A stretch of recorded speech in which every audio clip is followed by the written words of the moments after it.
3 দূরের এবং কাছে যে যেখানে বসে এই মুহূর্তে অনুষ্ঠানটি দেখছেন তাদের সকলকে জানাচ্ছি আমার আন্তরিক অভিনন্দন। আমি নাসরিন খান। আপনারা দেখছেন টরন্টো থেকে প্রচারিত নবদ্বীপ টিভির আয়োজনে প্রফেশনাল অনুষ্ঠানটি। আমাদের আজকের অতিথি ব্যারিস্টার উম্মে হাবিবা। ব্যারিস্টার উম্মে হাবিবা বাংলাদেশে জাজ হিসাবে দীর্ঘ সময় সার্ভ করেছেন। উনি অত্যন্ত মেধাবী একজন ছাত্রী ছিলেন। কানাডার বেশ কিছু মেইন স্ট্রিম ল ফার্মের সাথে উনি জড়িত ছিলেন। আসুন আমরা কথা বলি ব্যারিস্টার উম্মে হাবিবার সাথে। কেমন আছেন? ধন্যবাদ, ভালো আছি। হাবিবা, আপনাকে আমি প্রথমে অনুরোধ করবো আপনার নিজের সম্পর্কে আমাদের দর্শকদেরকে কিছু বলেন। আমি নিজের সম্পর্কে কিছু বলার আগে আপনি সুন্দর করে বলেছেন, অনেক ধন্যবাদ। যেমনটি আপনি বলেছেন, আমি Umme Habiba barrister and solicitor হিসেবে অন্টারিওতে কাজ করছি। আমার নিজস্ব farm Umme Habiba legal professional corporation. এখানে কাজ করার আগে আমি একটা মেইন স্ট্রিম ল ফার্মে কাজ করেছি, ফ্যামিলি ল ফার্ম ছিল সেটি। তার আগে আমি আর্টিক্লিং, অন্যভাবে আমরা বলি ল প্র্যাকটিস প্রোগ্রাম করেছি বারব্রা শ্লাইফার লিগাল এইড ক্লিনিকের সাথে। এদেশে আসার আগে আমি বাংলাদেশে ছিলাম। অবশ্যই আমার জন্মস্থান এবং আমার অরিজিন বাংলাদেশ, আমি সেটা নিয়ে গর্ববোধ করি। সেখানে আমি জাজ হিসেবে কর্মরত ছিলাম দীর্ঘ 10 বছরের অধিক সময়। আর আমরা যেভাবে নানা কারণে আমরা দেশ ছাড়ি, কখনো প্রয়োজনে, কখনো নানা তাগিদে, তো আমিও ছেড়েছিলাম দেশ আজ থেকে 10-11 বছর আগে। তো এখানে এসে আবার নতুন করে সংগ্রাম করেছি, নতুন করে শুরু করেছি, এবং আজকে আমি আবার আমার মূল পেশা যেটা আইনের কর্মক্ষেত্র, সেখানে আবার ফিরে আসতে পেরেছি বলে আমি কৃতজ্ঞতা জানাই আমার চারিপাশে যারা আমাকে সাহায্য করেছেন তাদের কাছে। আর ধন্যবাদ জানাই যে আমি এই দেশে এসেছি, এখানে সেই সুযোগটা পেয়েছি। আসলে আমি এই প্রশ্নটা করতাম আপনাকে যে ক্যানাডাতে কবে এসেছেন। মাত্র 10 বছর আগে এসে একজন ল প্র্যাকটিশনার হিসেবে এখানে আপনার বিজনেসকে এস্টাবলিশ করেছেন। এটা কিন্তু একটা হিউজ অ্যাচিভমেন্ট আমি বলবো। হ্যাঁ, আমরা বিভিন্ন কারণে এই দেশ ছাড়ি, কিন্তু আপনার কারণটা কি ছিল? আমার কারণটা ছিল মাল্টিফেরিয়াস। প্রথমে শুরুতে ছিল আমি পড়তে চাই, আমি ভীষণ পড়তে ভালোবাসি। তো দেশ থেকে আমি আমার জুডিশিয়ারিতে জয়েন করেছিলাম লন্ডন থেকে বিসিএসটা দিয়ে। সো আমার পড়াটা অসমাপ্ত ছিল। সেই পড়াটা শেষ করার একটা তাগিদ ছিল। তো অনেক খরচ এদেশে পড়তে আসা, অন্য কোনো দেশে পড়তে যাওয়া। তো আমার একজন বন্ধু বলেছিল, তুমি যদি কানাডায় ইমিগ্রেশন নিয়ে যাও, তোমার এত পড়ার ইচ্ছে, তুমি কম খরচে পড়তে পারবে। মূলত সেটিই ছিল আমার প্রাথমিক অনুপ্রেরণা। এরপরে বাচ্চা হলো, বাচ্চার নানান ইস্যু ছিল, পারিবারিক কারণ ছিল। তখন মনে হলো যে আসলে আমি চেষ্টা করি। দুটো কারণ অ্যাকচুয়ালি, একটা হচ্ছে পড়তে আসার ইচ্ছেটা, পড়াটা শেষ করার ইচ্ছেটা, আরেকটা হচ্ছে বাচ্চার জন্য একটু ভালো ভবিষ্যৎ দেখা। সেটাও হচ্ছিল না। যখন আমি জুডিশিয়ারিতে কাজ করছিলাম, একজন সৎ বিচারকের জন্য অনেক কঠিন। বাংলাদেশে আমি দেশ ছেড়েছি, কিন্তু আমার মতো বা আমার চেয়েও ভীষণ সৎ এবং নিষ্ঠাবান বিচারকেরা অনেক কষ্ট করে কাজ করছে। আমি সৌভাগ্যবান, আমি দেশ ছাড়তে পেরেছি। একজন জেলা জজ, সম্মানিত জেলা জজ, উনি আমাকে অসম্ভব মানসিক চাপ প্রয়োগ করছিলেন কিছু অনৈতিক কাজ করার জন্য, যেটা আমি করতে রাজি ছিলাম না। সো যখন আমার সুযোগটা এলো, তখনও আমি দোনো-মনো করছি দেশ ছাড়বো কি ছাড়বো না। পারিবারিক চাপটা ছিল যে না ছাড়ি, যেন এত ভালো পেশা, এত সবাই আছি, কেন আমি দেশ ছাড়বো। তো আমি বলবো এখন আমি কৃতজ্ঞ ওই যে জেলা জজ, যিনি আমাকে অসম্ভব মানসিক চাপ সৃষ্টি করেছিলেন। তিনি যদি আমাকে অতখানি চাপ দিতেন, অতখানি প্রেশার যদি না করতেন, তাহলে হয়তো আমি দেশ ছাড়তাম না। বাট ওটা আমাকে এক ধরনের পুশ করেছে যে ডিসিশনটা নিতে, সিদ্ধান্তটা নিতে এবং দেশটা ছাড়তে। আপনার কারণটা যে আপনি খুব অনেস্টলি বললেন, অনেকেই কিন্তু ওই পার্টটাকে বলে না, বলে যে এটা একটা ভালো কান্ট্রি, লাইফটাকে সেটেল করার জন্য এই দেশে এসেছি, মোস্ট অফ দ্য পিপল আমরা তাই বলি। আসলে আমার ব্যক্তিগতভাবে আমিও এদেশে স্টুডেন্ট হিসেবে এসেছিলাম এবং লেখাপড়া শেষ করে চলেও যাব সেটাও চেয়েছিলাম, কিন্তু দেশটি আমার অনেক ভালো লেগেছে। আমার হাজবেন্ড কিন্তু থাকতে চায়নি, কিন্তু যৌথ পরিবারই ছিলাম তো, স্বাধীনতা কম ছিল, তাই ভাবলাম হাজবেন্ডকে অনেক কনভিন্স করে এখানে থেকে গিয়েছি। So anyway we all have our own story. হ্যাঁ, বেসিক্যালি এই মানে কনভারসেশনটা আসলে আমাদের কমিউনিটি একজন আরেকজনের সাথে আলাপ করে নিজেদের বিষয়গুলো অন্যের সামনে তুলে ধরা, এটাই হচ্ছে আমাদের একটা কাজ। আপনার কাছে জানতে চাইবো আপনার মেইন, আমি যেটা শুনেছি আপনার মেইন এরিয়া অফ প্র্যাকটিস হচ্ছে ইমিগ্রেশন অ্যান্ড ফ্যামিলি ল। আমি নিজে ইনসলভেন্সি ফিল্ডে কাজ করি। যখন কারো ডিভোর্স হয়, ডিভোর্স হওয়ার পরে যে ফাইন্যান্সিয়াল ডিফিকাল্টিটা আসে, তখন কিন্তু ওই ক্লায়েন্টগুলো আমার কাছে আসে। তো আমার কিছু এক্সপিরিয়েন্স আছে এবং সবসময় ইচ্ছে ছিল যে কোনো লয়ারকে পেলে আমি এই প্রশ্নগুলো করব। আপনাকে আমি দুটো বিষয়ে বলবো, দুটো সিনারিও দিব। একটি হচ্ছে একটু শুরু থেকে বলতে হয় যে কানাডাতে আমি 27 বছর আগে এসেছি এবং তখনকার সময়ে আপনার যে মানে এমপ্লয়াররা যে জবটাকে অফার করতো সেটা কিন্তু one time you get a job and you retire from that company. কিন্তু 2012 পরে কালেকটিভ এগ্রিমেন্ট চেঞ্জ হয়ে গিয়েছে। বড় বড় কোম্পানি, আমি যখন এসেছি তখন General Motor, Bell Canada, Bombardier যে প্লেন বানায়, ওই সব কোম্পানিগুলো ছিল কানাডার নাম্বার ওয়ান টপ 3 কোম্পানি, এবং once you get a job there and you get retire from that job. কিন্তু বর্তমান সময়ে ওই সব কোম্পানিগুলো 2000-এর পরে স্প্লিট হতে হতে হতে হতে আউটসোর্স হতে হতে এখন কিন্তু কানাডার জব কিন্তু কানাডার বাইরে বেশি চলে গিয়েছে। তো আমাদের মতো স্কিল ইমিগ্রেন্টরা আমরা যখন এই দেশে আসি, আমাদের কিন্তু জব সিকিউরিটিটা নেই, এ কারণে পারিবারিকভাবে হতাশাগ্রস্ত হয়ে পড়ি। তো আমরা তো কোনোভাবে হোক সংসারটাকে ম্যানেজ করে চালিয়ে নেই, কিন্তু আমাদের যে নেক্সট জেনারেশন যারা এই দেশে বড় হচ্ছে, এদেশে পড়াশোনা শেষ করে আমরা তাদেরকে প্রেশার করি বাংলাদেশে বিয়ে করো, কারণ আমার কালচার আর লেগেসিটাকে আমরা মানে ধরে রাখতে চাই। তো এই কারণে আমরা বাচ্চাদেরকে পুশ করি। তো যেটা হয়, বাংলাদেশ থেকে যখন বিয়ে করতে যায়, কালচারালি কিন্তু একটা হিউজ গ্যাপ।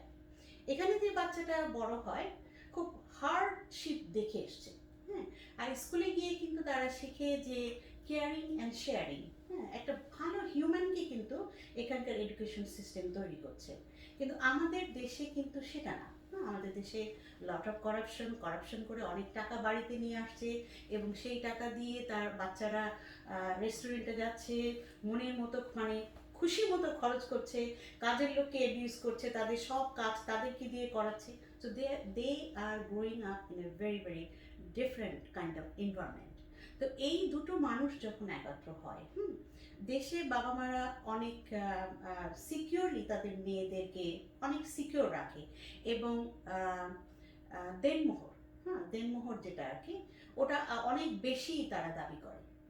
তো ওখানে তারা অনেক দেনমোহর দাবি করে, আবার এখানে আসার পরে তারা যেটা করে সেটা হচ্ছে গিয়ে এখানকার প্রপার্টি রাইট শিখে আসে, যে প্রপার্টিতেই তারা থাকুক না কেন সেখানেও তার একটা রাইট আছে, এবং ওই রাইট অ্যান্ড অব্লিগেশনগুলো কিন্তু তারা খুব সিরিয়াসলি মানে খুব ভালোভাবে শিখে আসে এবং ওটাকেই তারা ইমপ্লিমেন্ট করতে চেষ্টা করে। কিন্তু এখানকার যে সিস্টেমে যে collaboration, cooperation and helping each other, এইটা যেহেতু ওইভাবে তারা গ্রো আপ হয় না এবং এটা কিন্তু তারা করে না। তো যেখানে যেটা হয় আর কি, এখানে কিন্তু একটা সিরিয়াস কনফ্লিক্ট তৈরি হয়ে যায়, ended up as a difference. এখন এই যে ডিভোর্সটা হলো, এখন কোন লটা দেখবে, যে ইসলামিক ল যে ভরণ পোষণ, নাকি এখানে আসলে হাফ অ্যান্ড হাফ? আমার মনে হয় আপনি আরো ভালোভাবে এটা এক্সপ্লেইন করতে পারবেন, so I would like to know from you. আচ্ছা, থ্যাংক ইউ। আপনি যেটা, আমি যদি সংক্ষেপে করি, আপনি যেটা বলতে চেয়েছেন যে দুটো দেশ, এদেশে বড় হচ্ছে একটা মানুষ, দেশ থেকে আসছে আরেকটা মানুষ, তারা হয়তো একসাথে থাকছে, কখনো দেশ থেকে আসা দুজন মানুষ এখানে এসে সেটেল করছে, বাচ্চা বড় করছে, অথবা এদেশের একজনের সাথে বিয়ে হচ্ছে দেশ থেকে আসা একজন মানুষের। তো তাদের কালচারাল কনফ্লিক্ট হচ্ছে, কনফ্লিক্ট অফ ভ্যালুজ হচ্ছে, ইভেনচুয়ালি কনফ্লিক্ট অফ লজও হচ্ছে, যেটা আমরা সবাই খুব একটা সচেতন নই যে কিভাবে হয়।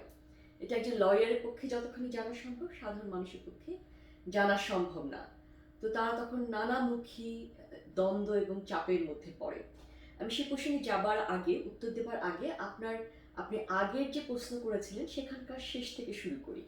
যেরকম আপনি বলেছিলেন কারণ আপনার কাছে ভালো লেগেছে, দেশে থেকে যেতে ইচ্ছে করেছে, কারণ Canada is a wonderful country. আমিও বলবো কানাডা একটা খুব সুন্দর দেশ। আমি যখন কানাডায় যখন আমি কলেজে এখানে এসে আবার আমরা অনেকেই পড়তে যাই। আমি স্কিল ক্যাটাগরিতে এসেছি, স্কিল ইমিগ্র্যান্ট ক্যাটাগরিতে এসেছি। কলেজে যখন পড়তে গেছি একটা সাবজেক্ট নিয়েছিলাম ইচ্ছে করে, সাবজেক্টের নাম ছিল সিটিজেনশিপ অ্যান্ড আইডেন্টিটি। আমি আইডেন্টিটি ক্রাইসিসে ভুগছিলাম, সেই কারণে আমি সাবজেক্টটা নিয়েছিলাম। তো ওখানে আমাদেরকে পড়তে হয়েছিল যে কানাডায় কেন আমরা আপন করে নিব, কতখানি আপন করে নিব, কারণ দেশটা মাল্টিকালচারাল। আমরা যখন এখানে আবার ল পড়েছি জেডি ইকুইভ্যালেন্সের জন্য, তখন আমাদেরকে এখানকার কনস্টিটিউশনাল ল পড়তে হয়েছে এবং মাল্টিকালচারালিজমটাকে কিভাবে দেশের লতে ইনকর্পোরেটেড করেছে সেটা পড়তে হয়েছে। সো কানাডা এরকম একটা দেশ যে বলে আমি আমার বুকের ছাতিটা অনেক বড় করে দিয়েছি, তুমি তোমারটাও নিয়ে আসো, আমারটাও গ্রহণ করো, মোজাইকের মতো থাকো। তো ওই কারণে আমাদের জন্য এখানে থাকাটা ভালো লাগে। এখন বলি আমরা সবকিছু মোজাইকের মতো করে প্যারালালি আছি যদিও, কিন্তু এই যে নানান দেশের মানুষ, আমরা এই দেশটাকে, সিলেটে একটা শব্দ আছে, আমার 2 টার্ম আমি সিলেটে পোস্টেড ছিলাম, সো নানা কারণে আমি সিলেটের কিছু শব্দ জানি। একটা শব্দ হচ্ছে বৈতল। তো এই দেশের সব মানুষ হচ্ছে বৈতলের মতো, নানা দেশ থেকে মানুষ এসে এখানে এসে আমরা আপন করে পাশাপাশি আছি। আমরা আমাদের যার যার ল, কালচার, নর্মস, ভ্যালুস, খাবারের হ্যাবিট এনেছি। আনার পরে আপনি যে কথাটা দ্বিতীয় প্রশ্নে করলেন যে আমরা দ্বন্দ্বমুখর একটা অবস্থায় মাঝে মাঝে পড়ে যাচ্ছি, আমি সেই প্রশ্নে কনক্রিট একটা করে উত্তর দিই কিছু কিছু উদাহরণ দিয়ে। তারপরে আপনার যদি আরো কিছু প্রশ্ন থাকে কাইন্ডলি আমাকে মনে করিয়ে দেবেন। যেরকম দেশ থেকে যাকে একজন আরেকটা প্রশ্ন শুরুতে আমরা কথা বলার আগে, এখানে আসার আগে এসেছিল, আমরা আলোচনা করছিলাম ইমিগ্রেশন ল নিয়ে। তো ফ্যামিলি আর ইমিগ্রেশন ল মাঝে মাঝে কোলাইড করে, মাঝে মাঝে কোঅপারেট করে, মাঝে মাঝে পাশাপাশি যায়। তো ফ্যামিলি ল আমি এভাবে দেখি, আমি ইমিগ্রেশনে যেহেতু করি, তো একজন এলো যে আমি স্পন্সর করে আনতে চাই দেশ থেকে, বা আপনি হয়তো আপনার ছেলেকে বিয়ে করাবেন, আপনি ভাবছেন দেশের মেয়েকে বিয়ে করিয়ে আনি, তাহলে আমার বাসায় দেশের ভ্যালুসটা থাকবে, আমরা আমাদের ভ্যালুসটা রাখতে চাই, আমরা আমাদের আইডেন্টিটিটা ভুলতে চাই না। তো বিয়ে করে এনেছি, তো হয়তো আপনি যেটা বললেন আমি সেখানেই যাই খুব সরাসরি। মেয়েটা বাবা মা ভাবছে যে এই দেশে আমি ভালো করে ক্যানাডিয়ান ছেলেকে বিয়ে দিয়েছি। আমি বলছি ছেলেকে বিয়ে দিলে কি হয়, মেয়েকে বিয়ে দিলে কি হয়, আমি দুটো অ্যাসপেক্ট পরবর্তীতে আপনার কাছে যাব, অপোজিট যেটা হয় সেটা নিয়ে। তো ছেলেটা বিয়ে করেছেন বাংলাদেশের একটা মেয়েকে, তো বললেন যে আমরা ক্যানাডিয়ান ডলারে দেনমোহর করি, হয়তো $10,000 দেনমোহর করেছেন, ঠিক আছে? না, সেটা করেন না, বাংলাদেশের সিচুয়েশন আলাদা, তাদের হচ্ছে স্ট্যাটাস। একজনের মেয়েকে 1 কোটি টাকা হয়েছে, আমার মেয়েকেও 1 কোটি হতে হবে। এখন নানা ভাবে হয়, যেরকম ধরেন এটা ডিপেন্ড করে, এটা একটা নেগোসিয়েশনের মতো হয়। এক্সপেরিয়েন্স করেছে, আমি কিন্তু মানুষের মানে আমার পরিচিত মানুষদের এক্সপেরিয়েন্স থেকে কথাটা আপনাকে ব্যাপারটা এরকম হয় কি, it's a double dipping, it's for me it's a double dipping. Don't think that way, let's tick talk this way. এখন আপনি যখন দুটো দেশ, দুটো কালচার, দুটো আইন, দুটো ধর্ম, খানিকটা ধর্মীয় ব্যাপারও আছে। আমি যখন বাংলাদেশ ইসলামিক লতে বিয়ে করছি, তখন ইসলাম বলছে, আমরা যদি ইসলামিক ল পড়েছি, বলছে যে মেয়ের ফ্যামিলি স্ট্যাটাস অনুযায়ী দেনমোহর ধার্য হবে। But that was the time of 14 years ago, but আমরা স্টিল সেই লটা ফলো করি বাংলাদেশে, নট ইন কানাডা। সো বাংলাদেশে যখন আপনি এটা বিয়ে করছেন, তখন আপনি ওই এটা ফলো করে, এবং এটা একটা ভালো রকম দিন দরবার হয়, নেগোসিয়েশন হয়, এবং মাঝে মাঝে এটা খুব প্রেশারাইজিং নেগোসিয়েশন। এখন সেই সোশ্যাল আসপেক্টে আমি যাই না, আমি লিগ্যাল পয়েন্টে। কেন সোসাইটিতে এই প্রেশারগুলো হয়, কেন কোথাও কোথাও একটা লোভ, কোথাও কোথাও একটা চাহিদা, কোথাও কোথাও একটা ইনসিকিউরিটি, কোথাও কোথাও একটা অ্যাংজাইটি, নানান কারণ থাকতে পারে। এটা সোশ্যাল, যারা সোশ্যালজিস্ট তারা ভালো এক্সপ্লেনেশন দিতে পারবেন, আমি লিগ্যাল পয়েন্টে চলে যাচ্ছি। তো তখন একটা দেনমোহর আপনার ওখানে লিখলেন, দিয়ে আপনি এসে বিয়ে করে স্পন্সর করিয়ে আনলেন, স্পন্সরশিপে আপনি একটা আন্ডারটেকিং দিলেন যে আমি এই যাকে স্পন্সর করে স্পন্সরশিপ আনছি, আপনার ছেলে আন্ডারটেকিং দিয়েছে যে তাকে আমি 3 বছর আমি তার মেইনটেনেন্স দিব। It's for 3 years only? Usually 3 years. এবং যতক্ষণ সে সিটিজেনশিপ না হয়, বাট মিনিমাম 3 years, কারণ আফটার 3 years সে সিটিজেন হবে বলে আমরা ধরে নিই, ঠিক আছে? এই যে 3 years এর আন্ডারটেকিংটা একজন দিচ্ছে, মিনিমাম 3 years এর আন্ডারটেকিং দিচ্ছে, এই 3 বছরের মধ্যে যদি ওই মেয়েটি, ওই স্পন্সটি, ছেলে হোক আর মেয়ে হোক, সে যদি সংসার ছেড়ে চলে যায় অ্যান্ড দেন সে যদি অনটারি ওয়ার্কসে আবার সোশ্যাল অ্যাসিস্ট্যান্সে যায়, তখন ওই সোশ্যাল অ্যাসিস্ট্যান্সের টাকা গভর্নমেন্ট আপনার ছেলের কাছ থেকে আদায় করবে বা আপনার মেয়ে থেকে আদায় করবে। আচ্ছা, তো আন্ডারটেকিং দিয়ে, হ্যাঁ, আন্ডারটেকিং দিয়েছে। তবে আপনার ছেলে বা মেয়ে যদি আবার নিজেও সোশ্যাল অ্যাসিস্ট্যান্সে থাকে, তবে আর গভর্নমেন্ট সেটা আদায় করতে পারে না। সো এটা একটা ইন্টারেস্টিং ফ্যাক্ট। হ্যাঁ, আচ্ছা, এখন আপনি যদি আবার অন্যভাবে চিন্তা করেন, আমি আরো কিছু বলি। এসে ছেলেটা হয়তো বা নিয়ে এসছে, ছেলের মা বাবা ভাবছে বা আমার ঘর বাড়ি সব কাজকর্ম করবে, একটা বউ পেয়েছি। হ্যাঁ, দেশি স্টাইল ভাবছেন, সকালবেলা সবাইকে চা দিয়ে যাবে, বিকালবেলা সে, এই মেয়েটি হয়তো সে অলরেডি এডুকেটেড এবং সে ক্যানেডিয়ান সিস্টেম সম্পর্কে হয়তো ওয়াকিবল, সে হয়তো বিদ্রোহ ঘোষণা করলো। সো কালচারাল কিন্তু কনফ্লিক্ট শুরু হলো, কারণ আপনার ভ্যালুজ একটা, আপনার ছেলের ভ্যালুজ একটা, আপনার ছেলের বউয়ের ভ্যালুজ আরেকটা। একটা কনফ্লিক্ট শুরু হয়েছে। আবার এমন হতে পারে যে মেয়েটি ভাবছে যে আমার তো কোনো উপায় নেই, আমার তো পেপার পেতে হবে, আমার তো সিটিজেনশিপটা হতে হবে, নাহলে তো আমি ইনসিকিউর।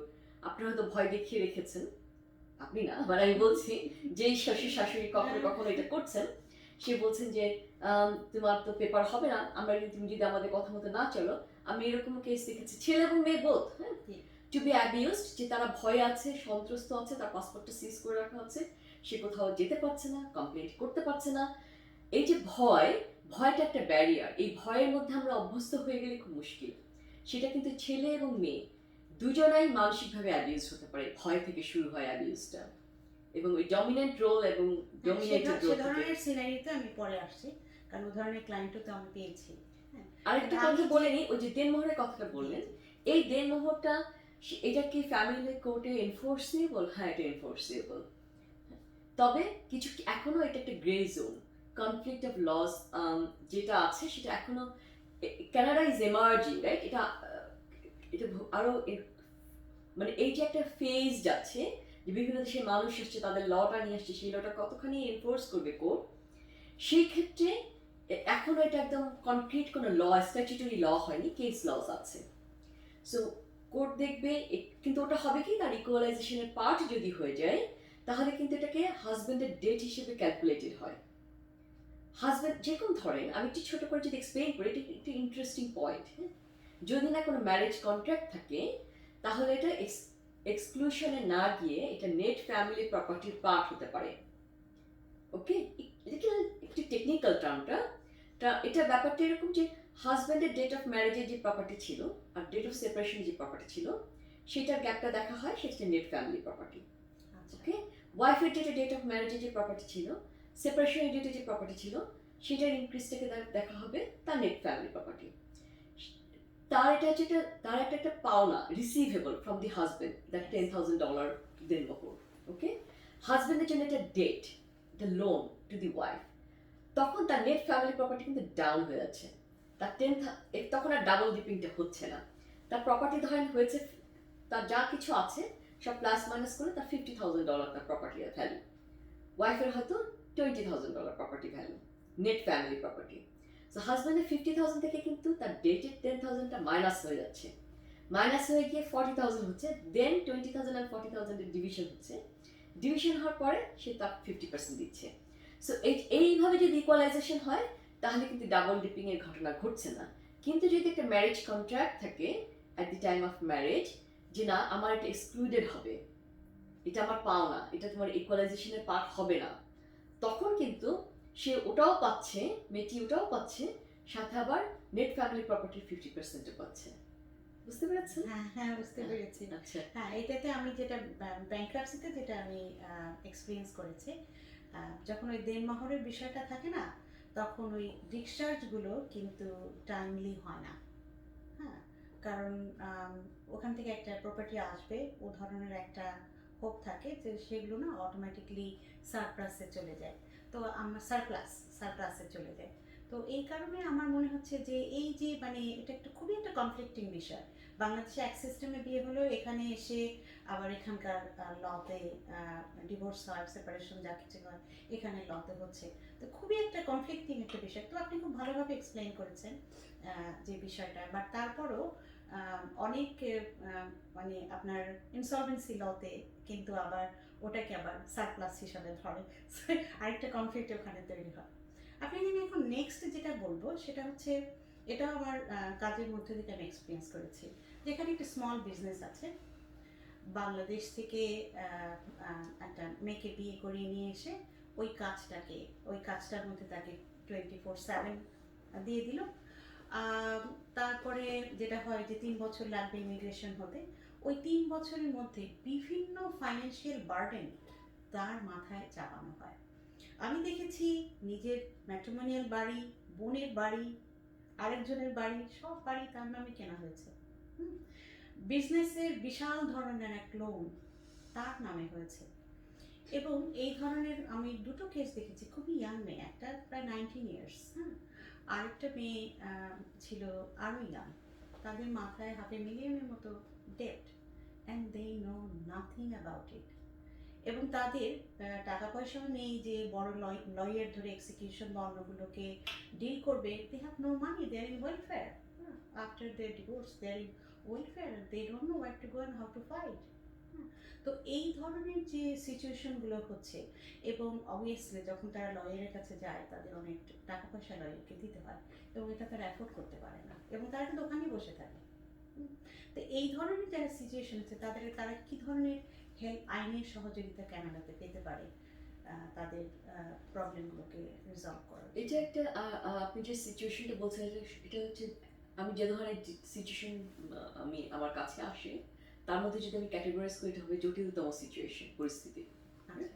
যখন সে ডিভোর্স প্রসিডিং এর মধ্যে যায়, itself a very difficult process. And then যখন তাদের প্রপার্টি এই ভাগাভাগির প্রশ্ন আসে, অ্যান্ড তখন যখন সে ডিসকভার করে যে সে তো কিছু পাচ্ছেই না, উল্টা সে একটা বিশাল দেনার দায় ঘাড়ে নিয়ে বসে আছে, এবং সে জানে না সে কোথায় যাবে। সে এদেশের আইন জানে না, তার এদেশের সাপোর্ট সিস্টেম নাই, নেটওয়ার্ক নাই, অ্যান্ড দেন তার মানি নাই, তার আত্মীয় স্বজন নাই তাকে সাপোর্ট করা। এটা খুবই কঠিন একটা পরিস্থিতি। এরকম পরিস্থিতিতে আমি এখন একটা হচ্ছে যে আপনি যে পার্টটা নিয়ে আপনি ডিল করেন, আমার ধারণা আপনি আপনার ব্যক্তিগত কাজের অভিজ্ঞতা থেকে এরকম পরিস্থিতি দেখে ক্লায়েন্টের এক্সপেরিয়েন্স থেকে আমি বলছেন। আমি একজন ইনসলভেন্সি আপনি প্র্যাকটিশনার। ইনসলভেন্সি প্র্যাকটিস করেন, আমি জানি আপনার একটা খুব গুরুত্বপূর্ণ একটা কাজের জায়গায় আপনি আছেন। এটা আমাদের জন্য একটা ব্লেসিংস যে আমাদের দেশে আমি এই কাজগুলো কিন্তু ফ্রি করি, এইসব ক্লায়েন্টের কাজ আমি ফ্রি করি। We appreciate that. এটা খুবই ভালো, আপনার এটা সোসাইটির কাছে আপনার একটা বাট কমিটমেন্ট। আইনের হেল্পটা, কারণ অনেক বিষয় থাকে, এক্সিকিউশনের বিষয় থাকে বা অনেক ধরনের বিষয় থাকে, তাদের definitely they need help from lawyer. আচ্ছা, আমি এভাবে যদি বলি, আমাদের আসলে আরো অনেক লয়ার দরকার আমাদের কমিউনিটিতে, যারা শুধু রিয়েল এস্টেট প্র্যাকটিস করবেন না। আমাদের কমিউনিটিতে রিয়েল এস্টেট প্র্যাকটিস করেন বেশিরভাগ লয়ার। আমরা যারা রিয়েল এস্টেটের বাইরে অন্য কিছু প্র্যাকটিস, আমি রিয়েল এস্টেটও করি, তবে আমার রিয়েল এস্টেট আমার মেইন এরিয়া না। আমার মেইন এরিয়া ফ্যামিলি আর ইমিগ্রেশন। সো আমি সাথে ফ্যামিলি আর ইমিগ্রেশনের প্রবণ কিছু কাজ করি। আপনি যেটা বলেন এটা খুব সফিস্টিকেটেড একটা এরিয়া অফ প্র্যাকটিস। এটা হচ্ছে ইনসলভেন্সি ল অথবা ব্যাংক্রাপসি ল। সো ব্যাংক্রাপসি ল নিজেই ইটসেলফ এ হিউজ ব্রাঞ্চ। হ্যাঁ, আমাদের এখানে বিজনেস ল প্র্যাকটিশনার লয়ার ওভাবে নাই। সাথে ব্যাংক্রাপসি এদেশে যদি আপনি দেখেন মেইন এরিয়াতে, এখানে ব্যাংক্রাপসি ল প্র্যাকটিস করে এরকমই শুধু ল ফার্ম আছে, কিচ্ছু করে না। ব্যাংক্রাপসি এন্ড ল এখানে কিন্তু two separate. Insolvency and lawyer কিন্তু এটা কিন্তু পৃথিবীর সব দেশেই কিন্তু একই, কিন্তু কানাডাতে কিন্তু ইনসলভেন্সি সেপারেট ফ্রম দি ল। কিন্তু আমি বলছি যারা মানে এই ধরনের প্রবলেমগুলো যারা ফেস করে তাদের জন্য কি উপায় আছে? তাদের জন্য কি উপায় আমি আছে? যদি কমিউনিটিতে তারা কি হেল্প? কমিউনিটিতে হেল্প পাওয়া খুবই কঠিন। এই যে আপনি হেল্প করছেন, এরকম হেল্প ছাড়া আসলে হেল্প পাওয়া খুবই কঠিন। আচ্ছা, তারপর আমি যদি বলি এরকম একজন যখন এরকম একটা সিচুয়েশনে পড়বে, from the gate going how she handles, কিভাবে সে একটা পর একটা পরিস্থিতিগুলোকে হ্যান্ডেল করতে পারে। আমি ছোট ছোট কিছু ধারণা দিই যদি সেটা কারোর কোনো কাজে আসে। যেরকম সে যদি সে অ্যাবিউজ অফ প্রসেসের মধ্যে থাকে, তার এখানে কিছু কমিউনিটি লিগাল ক্লিনিক আছে, সে লিগাল এই ক্লিনিকগুলো সাপোর্ট নিতে পারে, কিন্তু তাদের সাপোর্টগুলো লিমিটেড হয়। তারা লিগাল এইড সাপোর্ট পেতে পারে, লিগাল এইডের একটা লিমিটেড আওয়ার্স আছে আপনি জানেন, তারপরে সে আর সাপোর্ট পায় না। হ্যাঁ, এখন আপনি বলেন তো এটা আমি আর আপনি ডিসকাসই করি, আলোচনাই করি যেটা আমরা কিভাবে সলভ করতে পারি। এই মেয়েটির যার মাথায় প্রথম কথা হচ্ছে তার উচিত না যখনই কেউ দেশে আসে কোনো ডকুমেন্টে না পড়ে না বুঝে সাইন করা উচিত না। এন্ড হাজব্যান্ড এসে বলে ইউ হ্যাভ টু সাইন, তারা কিন্তু আমাদের জয়েন্ট বিজনেস, তুমি সাইন করে দাও। হ্যাঁ, ও কিছু দেখে না, কিছু চিনে না, ও বিশ্বাসের উপর ভর করে সিগনেচার করে ফেলে। এন্ড সে জানে না যে কি লায়াবিলিটি সে নিচ্ছে, ওইটা তার প্রথমেই বন্ধ করা উচিত, কিন্তু করে ফেলেছে। এখন কি করবে? এখন যখন সে দেখবে দুটো ওয়ে, একটা হচ্ছে সে হাজবেন্ডের কাছে ইকুয়ালাইজেশন ক্লেম করবে, হাজবেন্ডের কাছ থেকে যা যা সে পাওয়ার চেষ্টা করবে, কিন্তু যা যা সে পাবে অ্যাকচুয়ালি সেটা কিন্তু এই দেনার দায় শোধ করতেই চলে যাবে, তা কিন্তু আসলে ঠিক থাকবে না। এটাই হয়, এটাই হবে। আচ্ছা, দ্বিতীয় কথা হলো যে এটা আপনি বললেন তার হাজবেন্ড যদি তার বোনের প্রপার্টি তার নামে কিনে থাকে, তার নিজের প্রপার্টি তার নামে কিনে থাকে, তাহলে ইন্টারেস্টিং ব্যাপার যে প্রপার্টিগুলো কিন্তু চলে যাবে, এই প্রপার্টির একটা বড় অংশ কিন্তু ব্যাংক্রাপসিতে চলে যাবে। তখন কিন্তু হাজবেন্ডও কিন্তু বরং লুজার হবে, সে কিন্তু প্রপার্টি পাচ্ছে না, ঠিক আছে? না মানে ওয়াইফের পোর্শনটা চলে যাবে। হ্যাঁ, ওয়াইফের পোর্শনটা চলে যাবে। তো ওয়াইফ যদি ইকুয়ালাইজেশন ক্লেম করে, সে আরো যেটা করতে পারে, হাজবেন্ডের প্রপার্টি যেটা রাইট, যেটা হচ্ছে ইকুয়ালাইজেশন ক্লেম কি প্রায়োরিটি পাবে ব্যাংক্রাপসি যাদের ক্রেডিটর, এমনকি আনসিকিউরড ক্রেডিটরস উপর প্রায়োরিটি পাবে না। ল কিন্তু হচ্ছে যে সিকিউরড আর আনসিকিউরড ক্রেডিটরদেরকে প্রায়োরিটি দেয় ফ্যামিলি ল ক্লেমের উপরে। আনসিকিউরড ক্রেডিটর সবসময় পায় না প্রায়োরিটি, কিন্তু যদি ব্যাংক হয় তাহলে পায় একটা পোর্শন, ব্যাংকগুলো পায়, ইনস্টিটিউশনগুলো পায়। এবং কয়েকটা কেস ল আছে তারা অ্যাপিল করে পেয়েছে, হয়তো লোয়ার কোর্ট মোশনে দিয়ে দিয়েছে, মানে এই মুহূর্তে কেস লগুলো মনে নেই, কিন্তু কয়েকটা কেস ল আছে যেখানে ইকুয়ালাইজেশন হাজবেন্ড বলছিলেন আমি হাজবেন্ড না, আমার ক্ষেত্রে যে কেস লটা আমি পড়ছিলাম সেটা হচ্ছে ওয়াইফ পেয়েছে ইকুয়ালাইজেশন, যে তা আমারটা প্রায়োরিটি পাবে, প্রায়োরিটি ডিক্লারেশন পেয়েছিল যে ব্যাংক এটা নিয়ে যেতে পারবে না কারণ ওটা আনসিকিউর ছিল। বেশিরভাগ ক্ষেত্রে ব্যাংক এগুলোকে সিকিউর করে রাখে, ইন্ডিপেন্ডেন্ট লিগাল অ্যাডভাইসে সাইন করিয়ে নেয়, প্রপার্টিতে মর্টগেজ দেওয়ার আগে লিঙ্ক করিয়ে নেয় যে তুমি ক্লেম করতে পারবে না, তোমার ফ্যামিলি ল ক্লেমের ইন্টারেস্ট ক্লেমের উপরে আমার ক্লেম প্রায়োরিটি পাবে, এটা করিয়েই রাখে, সবসময় এটা করে রাখে। তার ফলে হাজবেন্ডের যদি তার ফ্যামিলি ল ক্লেম থাকে ওই প্রপার্টিতে, দেন 50% তার ইন্টারেস্ট, রাইট? একটা ম্যাট্রিমোনিয়াল হোম 50% ইন্টারেস্ট হচ্ছে হাজবেন্ডের, ওয়াইফের 50%, ওয়াইফের নামে অন্যান্য সব বিজনেসের দায় দেনা। যখন ব্যাংক ওখান থেকে কিছু পেলো না তখন তো এই বাড়িতে হাত দিবে, যখন বাড়িতে হাত দিবে তখন কিন্তু ওই বাড়িতে যদি ওটা যদি সিকিউরিটি হিসেবে থেকে থাকে তাহলে তো ব্যাংকের ইন্টারেস্ট প্রায়োরিটি পাচ্ছে ওই হাজবেন্ডের 50% ইন্টারেস্টের উপরে, হাজবেন্ডের 50% ইন্টারেস্টের উপরে সে প্রায়োরিটি পাওয়ার কথা, ঠিক আছে? এবং এটা এদেশে কোর্ট অফ অ্যাপিলেট ডিসিশন আছে যে প্রায়োরিটি পাবে হচ্ছে ইনস্টিটিউশনস। সো ওটা হচ্ছে একটা পয়েন্ট, কিন্তু কথা হলো একটা হচ্ছে তাকে একটা লয়ার হায়ার করতে হবে। আমাদের কমিউনিটিতে ব্যাংক্রাপসি বলেন, ইনসলভেন্সি লস বলেন, বিজনেস ল নিয়ে প্র্যাকটিস করা লয়ার খুবই কম। যারা করেন তারা হয়তো সাইড হিসেবে করেন, মানে অন্য প্র্যাকটিসের পাশাপাশি হয়তো অল্প করে করেন, সো সেটা একটা সমস্যা। বাট অন্যান্য আরো লয়ার তো এখানে আছেন, ল সোসাইটির রেফারেল সার্ভিসেস আছে, ওখানে half an hour free consultation পাওয়া যায়। এবং কিছু লয়ার আমি জানি, আমিও যেটা করি, অন্য কিছু লয়ারও করেন, আমি যেটা করি সেটা হলো যে আমি অবশ্যই বিজনেস ল প্র্যাকটিস করি না, সেটা পরিষ্কার করে বলে দিই। কিছু যখন এরকম বিষয় আসে তখন আমি আবার অন্য লয়ারকে হায়ার করি হেল্পটা নেওয়ার জন্য, যেটা আমার এরিয়া না, কারণ আমরা আমাদের এরিয়া ফোকাস থাকার চেষ্টা করি। অনেক সময় আমরা ক্লায়েন্টদেরকে ইনস্টলমেন্টে পেমেন্টের ব্যবস্থা করে দিই, যে তুমি প্রতি মাসে তোমার ক্রেডিট কার্ড থেকে 200-300 করে পে করো, অ্যাফোর্ডেবল পেমেন্ট অ্যারেঞ্জমেন্ট করি। কখনো আমরা এরকম অ্যারেঞ্জমেন্ট করি, হ্যাঁ এটা হেল্পফুল। কখনো আমরা এরকম অ্যারেঞ্জমেন্ট করি, ঠিক আছে তুমি এখন আমাদের তো অনগোয়িং অফিস রান করতে হবে, বিজনেস রান করতে হবে, তুমি আমাকে 50% আমরা বিল পেমেন্টের যেটা ইনভয়েস দেই বলি তুমি 50% পে করতে থাকো, অ্যান্ড দেন তোমার যখন সেটেলমেন্ট হয় আমরা একটা এগ্রিমেন্ট করি, সেটেলমেন্টের সময় তুমি আমাদেরকে বাকি পেমেন্ট দিবা।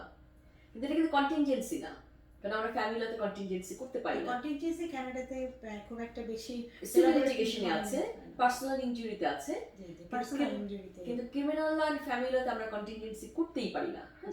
সেটা কন্টিনজেন্সি না, সেটা আমি পেমেন্ট মাস্ট, কিন্তু আমি তোমাকে অ্যাফোর্ডেবল অ্যারেঞ্জমেন্ট করে দিচ্ছি। এরকম আমরা নানাভাবে হেল্প করতে পারি, এবং এদেশে অনেক লয়ার এটা করেন অ্যাজ পার্ট অফ প্রো বোনো। কিছু আমরা ওয়েভার করে দিই, ধরেন কিছু বিলে আমরা তোমাকে ফ্রি করে দিই যখন আমরা দেখি যে তার পক্ষে খুব কঠিন হচ্ছে। আচ্ছা, মানে আপনারা লয়াররা অনেক সময় হিউম্যানিটি সাইডটাও দেখেন অ্যাজ এ গুড হিউম্যান। ওকে, আপনি বলেছেন আপনি ইমিগ্রেশন ল এর উপরেও কাজ করেন। বর্তমানে কোভিডের সময় of course obviously all over the world everything is stopped now, কিন্তু বর্তমানে বাংলাদেশ থেকে যারা আসছেন কোন ক্যাটাগরিতে তাদের জন্য ক্যানাডিয়ান ইমিগ্রেশন ওপেন, এই বিষয়ে যদি আমাদের বাংলাদেশের দর্শকদের জন্য বলতেন, তাদের ফ্যামিলি আছে হয়তো অনেকটা হেল্পফুল হতো। তো কানাডার যেটা ইমিগ্রেশনের, এটা ঠিক কোভিড-19 প্যান্ডেমিকের সময় আমরা পুরো পৃথিবী থমকে গেছিলাম। সো আমাদের ইমিগ্রেশন, এখানকার ইমিগ্রেশনের কাজগুলো, আমাদের ফাইলগুলো সব স্থবির হয়ে পড়েছিল, আবার চালু হতে শুরু করেছে। রিসেন্টলি আমরা যেটা দেখছি, স্কিল ক্যাটাগরিতে বাংলাদেশিদের পক্ষে কোয়ালিফাই করা খুবই মুশকিল হয়ে পড়েছে। বেশিরভাগ আসছেন যারা, তারা স্টুডেন্ট ক্যাটাগরিতে, প্রচুর স্টুডেন্ট আসছেন বাংলাদেশ থেকে। আর যারা আসতে পারছেন, এন্টারপ্রেনার ক্যাটাগরি আছে, সেটা একটা ভালো সুযোগ। এটা একটু বিশেষ, অনেক এক্সপ্লেন করে বলতে হবে, এটা সহজ না একটা সেশনে ব্যাখ্যা করা। আর আছে বিভিন্ন provincial nomination program. So provincial nomination প্রোগ্রামগুলোতে সাসক্যাচুয়ান আর ম্যানিটোবাকে আমরা দেখেছি খুব সুইটেবল প্লেস হিসেবে, যেখানে অনেকে রিসেন্টলি আসতে পেরেছেন। বিভিন্ন পেশায়, ওরা বিভিন্ন পেশার মাঝে মাঝে ওদের চাহিদা অনুযায়ী ওরা বলে যে এই ক্যাটাগরির পেশার লোকজন আমাদের এখন দরকার। সেই দরকারটা বুঝে আমরা আমাদের ক্লায়েন্টদের প্রোফাইল ক্রিয়েট করি এবং তাদের অ্যাপ্লিকেশন প্রসেস করি। সো এগুলো হচ্ছে রেগুলার প্রসেস।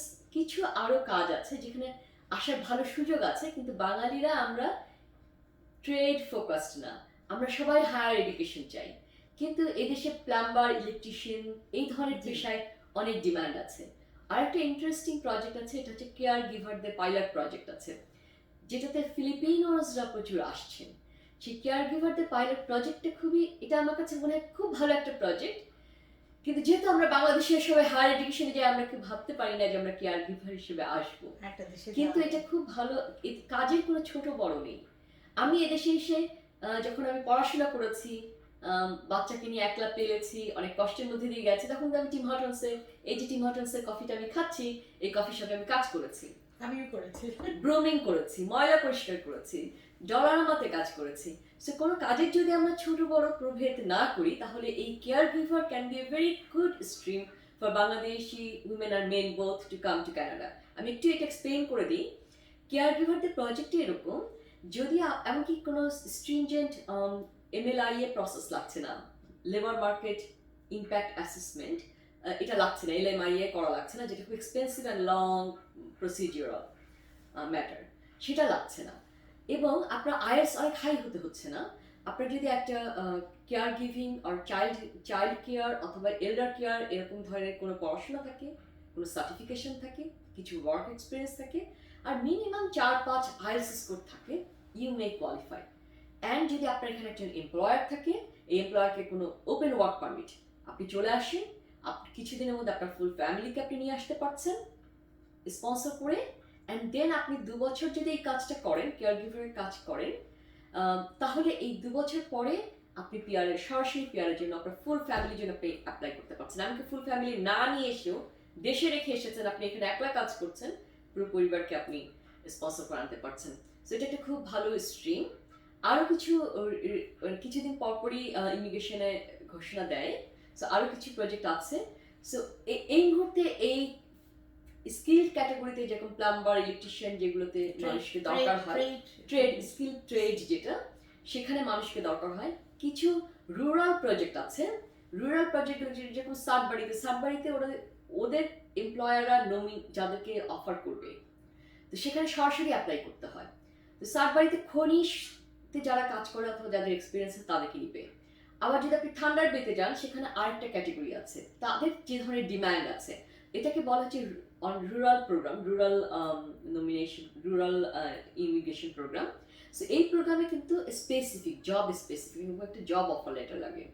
তো আমাদের বাঙালিদের মধ্যে না, এই যে আমি কষ্ট করে অ্যাপ্লাই করব, পার্সু করব, আমি একটা গ্রামে যাব, সবাই টরন্টোতে আসতে চাই, জি এটা একটা প্রবলেম, এটা একটা সবাই problem। টরন্টোতে, সবাই এসে মেইন স্ট্রিমে জব করতে চাই, কিন্তু এটা তো সহজ না। You have to go through a mindset process, করে আসতে হবে যে যে আমাকে স্ট্রাগল করতে হবে, স্ট্রাগল করে থাকতে হবে কিছুদিন ইমিগ্রেশনের জন্য। এক্স্যাক্টলি। অনেক তথ্য পেলাম আপনার কাছ থেকে আজকে। আর একটা কথা যদি আমি বলে দিই, এই কোভিড-19 এই প্যান্ডেমিকটা ওভার হয়ে যাওয়ার পরে, যখন আস্তে আস্তে আমাদের সবকিছু বিজনেস কাজকর্ম সবকিছু ওপেন করা শুরু করেছে, তখন কিন্তু গভর্নমেন্ট একটা আন্ডারলাইন প্রিন্সিপাল নিয়েছে যে স্পন্সর স্পন্সরশিপগুলোকে খুব কুইক করার জন্য, যাতে করে ফ্যামিলি রিইউনাইটেড হয়। সো আগে যে প্রসেসগুলো একটু ডিলেড হচ্ছিল ওটা কিন্তু খুব এখন ফাস্টার হচ্ছে। That's a good news. হ্যাঁ, অনেক ভালো লাগলো আজকে আপনার সাথে কথা বলে। ইমিগ্রেশন সম্পর্কে জানলাম, ফ্যামিলি ল সম্পর্কে জানলাম। একটি শেষের একটি কোশ্চেন করে আজকে আমরা আপনার কাছ থেকে বিদায় নেব। আমরা তো এখানে সবাই কমিউনিটিতে আছি এবং আপনি একজন highly professional skill immigrant Bangladeshi কমিউনিটিতে। তো কমিউনিটির কাছ থেকে আপনি কি আশা করেন এবং কমিউনিটি থেকে আপনি কি দিতে চান? আমি কমিউনিটি থেকে আশা করি আমরা একতাবদ্ধ থাকি, আমরা ভেঙে টুকরো টুকরো না হয়ে যাই। বাঙালির মতো দুর্ভাগ্য, আমি যেরকম বাঙালি হিসেবে গর্ববোধ করি, একই সাথে মাঝে মাঝে খুব হতাশা বোধ করি যে আমরা খুব সহজেই বিচ্ছিন্ন হয়ে যাই, আমরা কাদা ছড়াছড়ি করি, আমরা আরেক দেশিকে, আমাদের কলোনিয়াল মেন্টালিটি আছে, আমরা সাদা মানুষের কাছে যেতে ভালোবাসি, আমরা মনে করি সাদা এবং এই পার্টিকুলার ল ফর্মে গেলে আমার খুব দ্রুত কাজ হবে, এই ধরনের মাইন্ডসেট আমাদের আছে। সো ওই মাইন্ডসেটগুলো থেকে আস্তে আস্তে ওভারকাম করতে হবে, নিজেদের উপর বিশ্বাস রাখতে হবে এবং আমাদের এবং আমিও ধরেন আমি যদি প্রায়োরিটি দেই, আমি যদি সার্ভিস নিতে যাই আরেকজনের কাছে, আমি সার্ভিস নিতে যাওয়ার সময় আমার কমিউনিটিতে কোয়ালিফাইড যে পার্সন আছে আমি তাকে খুঁজে তার কাছে আগে যেতে চাইবো। এই ব্যাপারটা যেন আমাদের থাকে। মানে এর মানে এই না আমি বলছি যে আমার কাছে সবাই আসুন না, না না, ইট ইজ ভেরি সিম্পল। আপনি যে আশাটা করেছেন এটাই আশা আমরা সবাই করি যে বাঙালির সাথে থাকো। আমাদের এখানে তো সব স্কিল লোকজন আছে, তো আমরা প্রথমে আমাদের ওই নিটটার জন্য প্রথমে খুঁজবো বাংলাদেশে কে আছে, এবং এটার জন্য আমাদের একটা স্ট্রং নেটওয়ার্কও কিন্তু দরকার। সেটা আস্তে আস্তে হচ্ছে, এখন বেশ কিছু গ্রুপ, বেশ কিছু নেটওয়ার্ক হচ্ছে, এটা হচ্ছে আশার কথা। এমনকি আমাদের ইয়াং জেনারেশন, যে সেকেন্ড জেনারেশন যারা এখানে বড় হচ্ছে তারাও যুক্ত হচ্ছে। সো আমি পার্টিকুলার কোনো নাম বলছি না, কারণ বলা তাহলে এমন হতে পারে আমি কার নাম বলছি আর কার নাম বলছি না, কিন্তু আমাদের এখানে এখন ভালো কিছু উদ্যোগ হচ্ছে। আমি আশাবাদী মানুষ, সো আশায় বসত করি এবং আশাবাদী থাকতে চাই। আমি নিজে কমিউনিটিকে কি দিতে চাই সেটা আমার কাছে খুব জরুরি, সেটাও আমার কাছে খুব জরুরি। আমি কমিউনিটির ভিতরে শুধু থাকতে চাই না, কমিউনিটির বাইরেও যেতে চাই, কারণ আমি যদি বিশ্বায়নের যুগে আমি যদি বাইরের সোসাইটির সাথে কানেক্টেড না হয় আমি কিন্তু কমিউনিটিকে দিতে পারবো না। আমাকে তো এনরিচড হতে হবে তাদেরকে দেওয়ার জন্য। আমি রিসেন্টলি অন্টারিও বার অ্যাসোসিয়েশনের সাথে যুক্ত হয়েছি। অন্টারিও বার অ্যাসোসিয়েশনের ইলেকশনে নাম দিয়েছিলাম, এখন ওখানকার ফ্যামিলি ল সেকশনের এক্সিকিউটিভ মেম্বার, ওদের নিউজ সেকশনে আমি জয়েন্ট নিউজ এডিটর। এটার কারণটা হচ্ছে আমি আরো সমৃদ্ধ হতে চাই, যেন আমি আমার দেশকে দিতে পারি, আমার কমিউনিটিকে দিতে পারি, আমি যেন শুধুই একটা জায়গায় আবদ্ধ না থেকে আমি এখানকার পলিসি মেকিং এ যেন কন্ট্রিবিউট করতে পারি। তো সেটাই আমার চেষ্টা। আশা করছি অন্যান্য ছোট মাইক্রো লেভেলেও কিছু কিছু কাজ করি, বেশ কিছু প্রবণ কাজ করি যেগুলো আমি বলতে চাই না। আমরা চাই আমাদের ডান হাত না জেনে তো আমার বাম হাত কি করে। কিন্তু কোভিড-19 এর সময়ে এবং আগেও পরে আমি অনেক সময় মাঝরাত জেগেও আমি ক্লায়েন্ট কনফিডেন্সিয়াল ইনফরমেশন সে ওই সময় দিতে পারবে, তার হাতে এমন একটা কঠিন পরিস্থিতি, আমি সেই সময় জেগে তার সাথে কথা বলেছি। তার নিরাপত্তার ঝুঁকি, আমাকে যে আমি মাঝরাত জেগে তার সাথে কথা বলছি, তাতে আমার কনসালটেশন ফি হলো কি হলো না না চিন্তা করে আমি তার সিকিউরিটি ফার্স্ট সেই চিন্তাটা করে জিজ্ঞেস করছি are you safe now. So এই হেল্পটা শুধু যে আমি একলা করি তা না, আমাদের মধ্যে আরো অনেকেই করেন, সবাই হয়তো বলেন না, যেরকম আমিও হয়তো ভয় বলি না। সো আজকে আমরা অনেক কিছু জানলাম আপনার কাছ থেকে। হ্যাঁ, অবশ্যই আমরা যেটা আর কি অনেক অনেক ধন্যবাদ আপনাকে আজকে আমাদের সাথে থাকার জন্য, আপনার মূল্যবান সব ওপিনিয়ন বা অভিমতগুলো আমাদের সাথে শেয়ার করার জন্য অনেক ধন্যবাদ আপনাকে। আপনাদেরকেও ধন্যবাদ, এবং নবদ্বীপ টেলিভিশন যে এরকম উদ্যোগ নিচ্ছেন, যুক্ত রাখছেন মানুষকে, পেশাজীবী মানুষদের সাথে পরিচয় করিয়ে দিচ্ছেন, এটা একটা ভালো উদ্যোগ। বিশেষ ধন্যবাদ আপনাদের দুজনে, আপনাদের সবাইকে ধন্যবাদ আপনাকে, এবং যারা দেখছেন তাদেরকেও আমি ধন্যবাদ জানাচ্ছি। আপনারা দেখছিলেন নবদ্বীপ টিভির আয়োজনে প্রফেশনাল অনুষ্ঠানটি। এই অনুষ্ঠানটি মূলত কমিউনিটির সব প্রফেশনাল লোকদেরকে নিয়ে, এবং আপনারা সকলে কমিউনিটির সাথে থাকবেন এবং কমিউনিটিকে একজন আরেকজনকে সাহায্য করে আমরা সামনে এগিয়ে যাব, এটাই হচ্ছে আমাদের অভিপ্রায়। আগামী সপ্তাহে আপনাদের জন্য আরেকজন প্রফেশনালকে নিয়ে আসব। ততদিন পর্যন্ত সুস্থ থাকুন, ভালো থাকুন। এবং কমিউনিটির সাথে থাকুন।